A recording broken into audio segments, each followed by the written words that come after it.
مچھر کے اتنی سی کھوپڑی ہے، اللہ نے مچھر میں غور کرنے کا حکم دیا، فرمایا ان اللہ لا یستحیی ان یضرب مثلا ما بعوضۃ، اللہ کو اس بات سے حیا نہیں آتی کہ اللہ مچھر کی مثالیں دے رہا ہے۔ مشرکین کہتے تھے یہ کیسا خدا ہے جو مکھی اور مچھر کی مثالیں دیتا ہے؟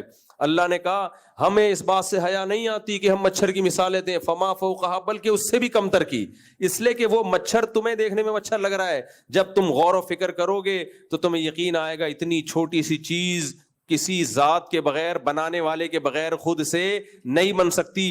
میں نے ایک دفعہ تفسیر ریکارڈ کروائی اس آیت پہ، تو میں نے مچھر کے بارے میں اسٹڈی کرنا شروع کیا کہ کیوں اللہ نے مثال دی ہے۔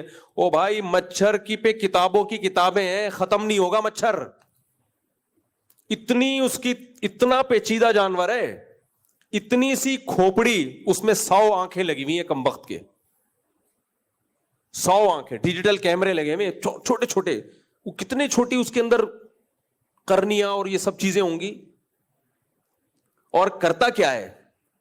اتنا ہوشیار، اتنا ہوشیار، ہماری نرسیں ہسپتالوں میں اتنی ہوشیار نہیں ہے۔ وہ کیسے خون چوستا ہے؟ ایسے نہیں کہ آیا اور خون چوسا اور چلا گیا، ایسے تو خواتین، استغفر اللہ، یعنی ایسے تو کوئی بھی خون چوس سکتا ہے، نہیں چوستی خواتین مردوں کا خون۔ میں غلطی سے کچھ منہ سے پتہ نہیں کیا ہو رہا ہے آج، تھکاوٹ ہو گئی ہے زیادہ، کیا ہو، یہ مذاق کر رہا ہوں، خواتین بھی بیان سن رہی ہیں، بھائی اس کو مذاق ہی لیں، سیریس ایسا نہیں ہے۔ تو وہ مچھر کیا کرتا ہے؟ دیکھو مچھر یہ کرتا ہے، اچھا مادہ مچھر خون چوستی ہے، نر نہیں چوستا، یہ حقیقت ہے، یہ حقیقت ہے، نر نہیں چوستا، لیکن اس کی نیت اچھی ہوتی ہے مادہ مچھر کی، کیونکہ اس کو انڈوں کے لیے، مزید مچھر پیدا کرنے کے لیے کیا چاہیے؟ خون۔ اس سے بھی پتہ چلتا ہے کہ بھائی جب شادی ہو جائے تو اگر پریگننسی ہے زوجہ کو تو اس کی خوراک کا آپ کو خیال کرنا پڑے گا۔ بعض لوگ میرا آدھا بیان سنتے ہیں، آدھا نہیں سنتے، آدھا یہ سنتے ہیں کہ بچے پیدا کرو، یہ نہیں سنتے کہ اس کو کھلاؤ پلاؤ بھی، بیگم کے آرام کا بھی خیال کرو۔ تو کیونکہ اگر پریگننسی میں عورت کے مسائل ہوں اور فیڈ کرا رہی ہے اور اس کو پراپر خوراک نہ ملے تو بچے کو تو کچھ نہیں ہوتا، ماں کا بیڑا غرق ہو جاتا ہے۔ ماہرین کہتے ہیں، میڈیکل سائنس کہتی ہے کہ بچہ اپنی گروتھ کر لیتا ہے، وہ ماں کا دماغ چوس لیتا ہے پھر وہ، اور اس کی طاقت چوس لیتا ہے ساری، وہ صحیح صحت مندی پیدا ہوگا، بیڑا کس کا غرق ہوگا؟ ماں کا بیڑا غرق ہو جائے گا۔ تو اس لیے آدھا بیان نہیں، پورا سنا کرو۔ 2 شادیوں والا سن لیا، 2 بیویوں کے میں برابری کرنی، حقوق ادا کرنا ہے، اس دن بیان میں تھے نہیں۔ بچوں نے بیان سن لیا کہ جی جلدی شادی کرنی چاہیے، جلدی شادی کرنی چاہیے، بیان میں تھے، جا کے ابا کو ستانا شروع کر دیا۔ جس دن بیان میں نے یہ کہا تھا اپنے خرچے پہ، ابا کے خرچے پہ نہیں، اس دن اتفاق سے بیان میں آئی نہیں تھے۔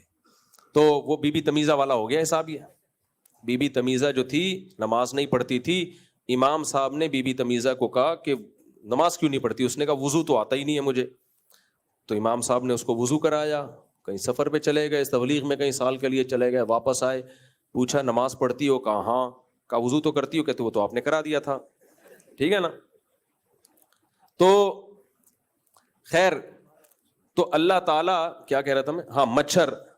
اب مچھر کیا کرتا ہے؟ دیکھو مچھر جب بیٹھتا ہے نا، مادہ مچھر، وہ پہلے ایک انجیکشن لگاتی ہے سن کرنے کے لیے۔ اس کو پتا ہے اگر میں نے ڈائریکٹ سرنج ٹھوک دی نا اور خون چوسا، یہ رکھ کے چماٹ مارے گا مجھے، اس کو تکلیف ہوگی۔ ایک لگائے گا چماٹ اور میں وہیں خونم خون ہو جاؤں گی، پوری نسل مچھروں کی ہمیشہ کے لیے ختم۔ تو اس نے اپنے جنازے نہیں اٹھانے، اس نے کہا خون مجھے انسان کے علاوہ فی الحال کہیں سے مل نہیں رہا، یا تو کوئی بھینس ویس ہوتی ادھر چلی جاتی وہ مادہ مچھر، تو انسان پہ آ کے بیٹھتے ہی سب سے پہلے ایک ٹیکا لگاتی ہے سن کرنے کا۔ یہ دماغ کہاں سے آیا اس کے پاس؟ کس نے سکھایا؟ دماغ ہے کتنا سا اس کا؟ یہ تو اویئرنیس ہماری نرسوں کو نہیں ہوتی، بعض ٹیکا پہلے لگ جاتا ہے، اتنی زور سے چیخ نکلتی ہے آدمی کی، پھر خیال آتا ہے بھائی پہلے اس کو سن کر دینا چاہیے۔ مچھریا سے یہ غلطی کبھی بھی بولو نہیں ہوتی، مچھریا سے غلطی نہیں ہوتی۔ تو وہ کیا کرے گی؟ پہلے ایک ٹیکا لگا کے سن کرے گی، بلکہ نہیں، وہ ایک کیمیکل ہوتا ہے اس میں، وہ کیمیکل چھوڑے گی، اس سے وہ جگہ سن ہو جاتی ہے۔ سن ہوتی ہے تو پھر وہ دوسرا ٹیکا لگاتی ہے, سرنج داخل کر کے طبیعت سے چوستی ہے اور پھول کے کپا کیسی موٹی ہو جاتی ہے نا. اس وقت بھی ہمارے پاس موقع ہوتا ہے اس کو ایک چماٹ لگائیں اور دار فانی سے ہمیشہ کے لیے اس کو کوچ کرا دیں, لیکن ہمیں پتہ ہی نہیں چلتا, بہت کم پتہ چلتا ہے, کیونکہ وہ جگہ سن ہو چکی ہے, اس پہ بیٹھی ہوئی ہے, پھر آرام سے اڑ کے جاتی ہے. تھوڑی دیر میں ہمیں خارش ہوتی ہے. وہ خارش کیوں ہو رہی ہے؟ وہ جو کیمیکل اس نے چھوڑا تھا نا سن کرنے کے لیے, وہ کیمیکل اب اپنا اثر دکھاتا ہے. اس لیے اللہ کہتے ہیں اللہ مچھر کی مثال دینے سے حیا نہیں کرتا, یعنی یہ کوئی ایسی عیب کی بات نہیں ہے جس سے اللہ کو شرم آئے کہ میں غلط مثالیں دے رہا ہوں. تم ایک مچھر پیدا کر کے دکھا دو. مکھی کی اللہ نے ایسی خاندانی مثال دی ہے قرآن میں. جو خدا کو مانتے ہیں بتوں کی عبادت کرتے ہیں, اللہ نے کہا تم جن بتوں کی عبادت کرتے ہو نا کہ یہ تمہیں اولاد دیں گے, یہ تمہیں یہ کریں گے, یہ مثال مزاروں پہ بھی فٹ ہوتی ہے. جو داتا دربار پہ جاتے ہیں کہ یہاں سے ہماری حاجتیں پوری ہوں گی, جو جاتے ہیں بزرگوں کی مزاروں پہ کہ یہاں سے ہماری مرادیں پوری ہوں گی, ان پہ بھی مثال بیٹھتی ہے. اللہ کہتے ہیں ان الذین تدعون من دون اللہ لن یخلقوا ذبابا ولو اجتمعوا له یا ایھا الناس ضرب مثل فاستمعوا له. اے لوگوں ایک مثال بیان کی جا رہی ہے, اسے غور سے سنو. میں ایک دفعہ اپنے شیخ حضرت مفتی رشید احمد صاحب کے پاس بیٹھا ہوا تھا. حضرت یہ آیت پڑھ رہے تھے, جیسے ہی پڑھتے نا ایک دم حضرت کی آواز بلند ہو جاتی ہے, پھر آواز تھوڑا ڈاؤن کرتے, پھر دوبارہ پڑھتے, پھر حضرت فرمائی آیت پڑھتے ہوئے مجھے جوش آ رہا ہے اس لیے مجھ سے آواز کنٹرول نہیں ہو رہی ہے. اتنی مزیدار آیت. اللہ کہتے ہیں یا ایھا الناس, اے ساری دنیا کے سارے انسانوں, صرف مسلمانوں کو اللہ نے اس آیت میں خطاب نہیں کیا. ہندو, عیسائی, سکھ, مزار پرست لوگ سب داخل ہیں. کیا فرمایا؟ ضرب مثل, ایک مثال بیان کی جا رہی ہے. ایک دم انسان کے کان کھڑے ہوتے ہیں نا, بھائی اللہ جو عرش پر بیٹھا ہوا وہ ایک مثال بیان کر رہا ہے. وہ ہلکی مثال ہو سکتی ہے بھائی, اللہ ایک ایگزامپل بیان کر رہا ہے. اللہ کہتے ہیں فاستمعوا له, اس مثال کو ہلکے میں نہیں لینا, یہ ہلکی مثال نہیں ہے, اگنور مت کرنا.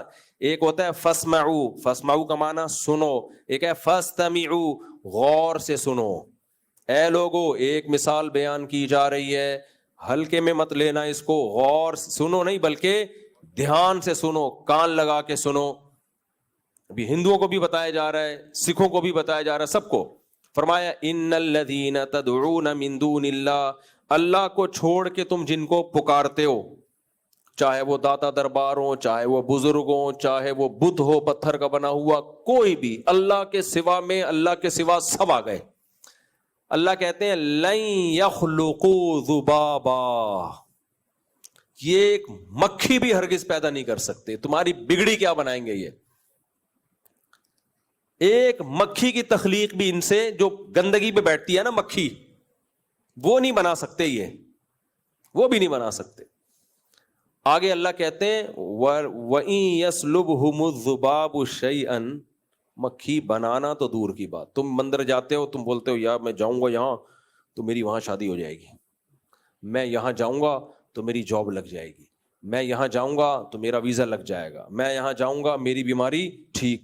اللہ کہتے ہیں جن کے پاس تم جا رہے ہو, مکھی بنانا تو دور کی بات. إِن يَسْلُبْهُمُ الذُّبَابُ شَيْئًا, مکھی ان سے کچھ لے کے اڑ جائے, لا يَسْتَنْقِذُوهُ مِنْ, اس سے چھڑوا نہیں سکتے. بیٹھے رہیں گے یوں کر کے, مٹھائی رکھی ہوتی ہے نا تو وہ مکھی لے کے اڑے گی, آپ چھڑوا کے دکھا دو. آپ بولو بھائی پیسے میں نے خرچ کیے مکھیوں کو کھلانے کے لیے, نہیں کیے. تو اللہ کہتے ہیں اپنے اس معبود سے پوچھو, اس خدا سے پوچھو, پوچھو گے تو جواب نہیں ملے گا. الہم ارجل یمشون بہا, اللہ کہتے ہیں ان کے پاؤں ہیں جن سے یہ جائے گا مکھی پکڑنے کے لیے, ہے چل ہی نہیں سکتا.